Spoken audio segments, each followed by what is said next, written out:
In our top stories tonight, Lackawanna police are not releasing any details about a murder investigation, but I just heard from the mayor of Lackawanna, Jeff Szymanski. He confirms that 23-year-old Robert Wheeler was stabbed to death this morning.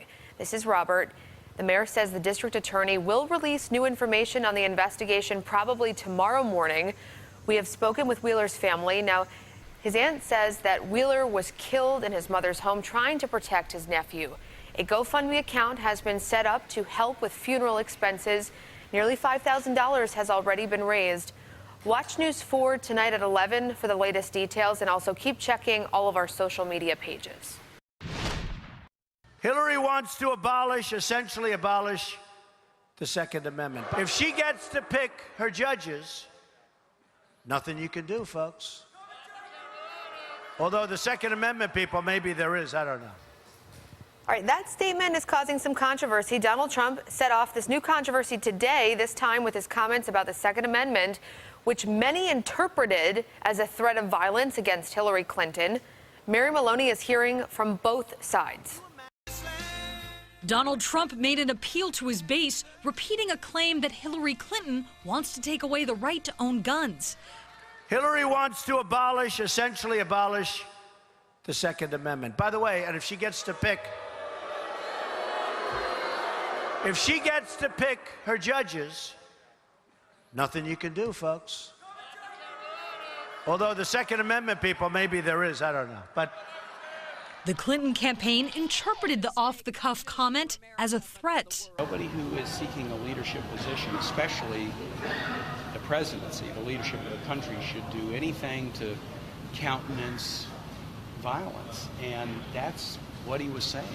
The Secret Service said it is aware of the situation. If someone else had said that outside the hall, he'd be in the back of a police wagon now with the Secret Service questioning him. But Trump surrogates downplayed the remark. And you have the power to do something about it. And what he meant by that was, you have the power to vote against her. You have the power to campaign against her. You have the power to speak against her. You know why? Because you're Americans. I'm Mary Maloney reporting. Back here at home, a big story is set back in court today for Gabrielle Ballo's defense team. A state Supreme Court judge denied their request to release the full records from both grand juries who heard the case, essentially saying the prosecution followed all of the correct procedures since the deadly accident 3 years ago. Ballo is accused of hitting and killing Barry Moss with her car in 2013. She was indicted this past June. New evidence prompted prosecutors to ask the court to allow them to put the case in front of a grand jury again. Ballo's lawyer, Tommy Iwano, argued that shouldn't have happened and said his client's rights were violated. Obviously, we're disappointed, but we're not going to let this matter die here. We'll continue to press it. Ballo's trial is set to begin October 17th. Authorities announced they busted an international drug trafficking ring right here in Western New York. 17 people are facing charges in the case. Some of the charges include, some of the drugs involved include cocaine, heroin, and fentanyl. Authorities say the organization used contacts and supplies from Mexico and California to smuggle drugs into Lockport, Niagara Falls, and Buffalo. They allegedly used sea cucumbers as a cover-up to move the drugs. We are concerned about the safety of our town residents and the visitors that enter our town. We would ask people to pay attention to their surroundings. All new at 10, a small town outside of Boston, Massachusetts, is on edge tonight. Authorities are searching for a killer. 27-year-old Vanessa Mercati's body was found Sunday. Mercati was a Google executive visiting her parents from New York. They called 911 when she didn't come home from a jog. Authorities say they do not know if the killing was a random act. They are investigating hundreds of tips that have come in. A Kansas City newspaper says the water slide where a 10-year-old boy died over the weekend has not been inspected by the state since it opened 2 years ago. Police say Caleb Schwab died from a neck injury while he was on the ride. The slide's first plunge is more than 168 feet. Look at that. 2 of the 3 people can ride in the raft at one time, and riders are secured by Velcro straps. There are standards, and so it really is up to the park operators, the manufacturer of the rides, and the states to make sure that this is a safe environment. In a statement, the water park said safety is their top priority and that the rides are inspected daily. And a 6-year-old girl in Tennessee is in critical condition after falling from a Ferris wheel yesterday. Both accidents are raising questions about amusement park safety. Emily Schmidt has more from Washington on who is regulating the rides. Summer thrill seekers love amusement park rides. High, fast, adrenaline-inducing. The rush is all part of the fun until the fun turns tragic. I've got 30 kids that have fell from the Ferris wheel. 3 girls, ages 6, 10, and 16, dropped nearly 4 stories like water pouring from a glass, an eyewitness said, when their Ferris wheel basket flipped at a Tennessee county fair. All rides there are now closed for inspection. No amusement rides will be operating until the state of Tennessee gives us a green light to do so.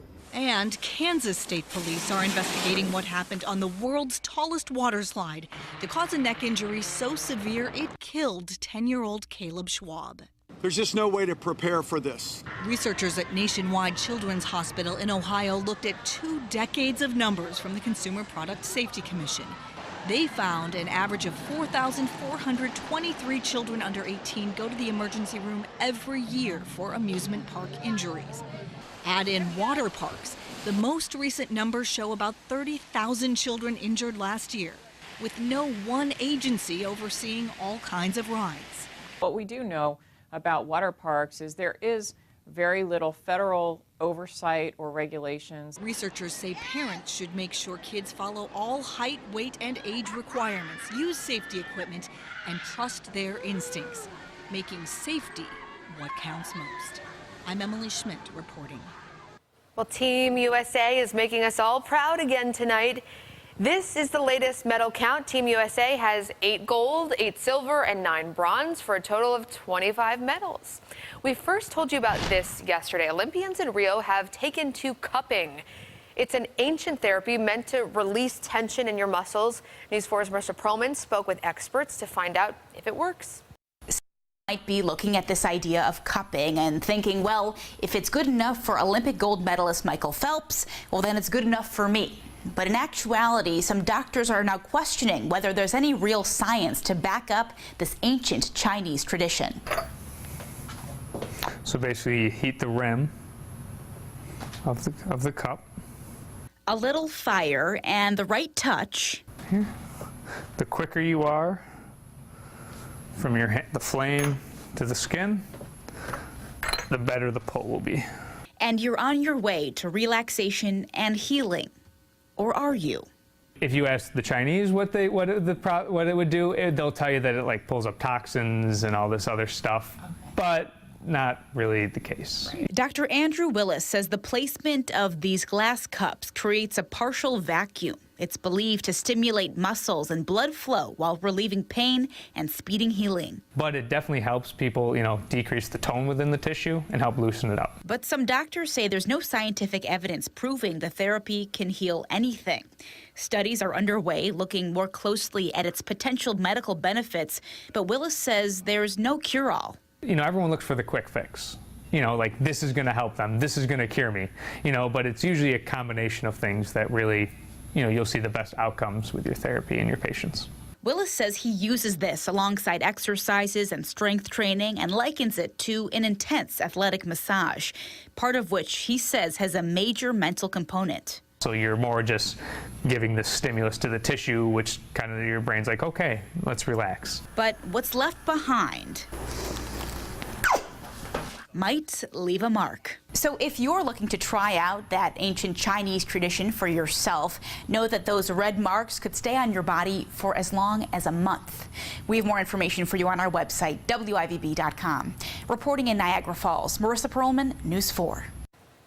Up next, the major Delta outage that is still frustrating passengers and put scheduling days behind. After the break, what caused the outage and how Delta could prevent it from happening again.